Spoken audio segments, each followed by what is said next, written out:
Дополнително оптоварување за семејствата на жртвите. Вака од Сдруженијето на семејствата на загинатите деца во катастрофата во Пулс на 16 март лани ја коментираат приватната тужба која против 8 лица ја поднел Михаел Јованов, синот на сопственикот на Пулс, Дејан Јованов Деко. Јованов со приватна тужба ги тужи демонстрантите за уништен инвентар во кафулето, зад кои стојат Јованови, кои ден по катастрофата во дискотеката на смртта протестираа и го искажаа својот револт. Сдруженијето недвосмислено се дистанцира од каква било форма на насилство и постојано се залага за законито, мирно и достоинствено изразување на јавниот револт.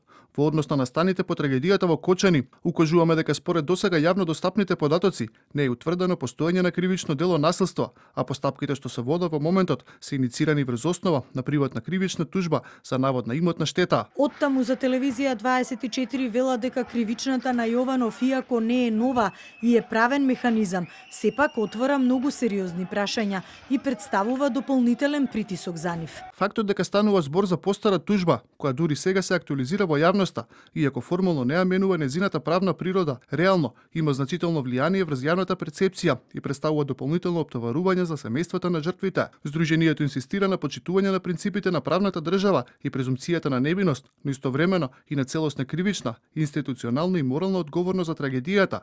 Секој обид за притисок, заплашување или индиректно санкционирање на граѓани кои мирно го оствариле своето право на протест, го сметаме за спротивен на уставните и демократските вредности.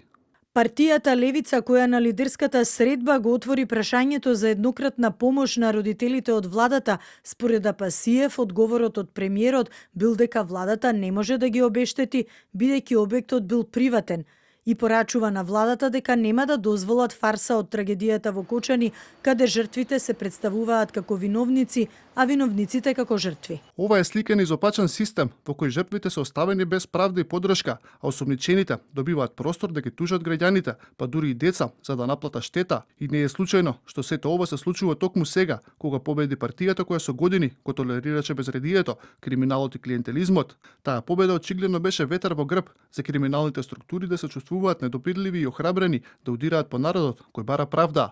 Родителите на загинатите млади луѓе во повеќе наврати преку допис побараа од владата да донесе одлука и да се изјасни за барањето за еднократна помош, пошто добија одговор дека владата нема донесено таква одлука.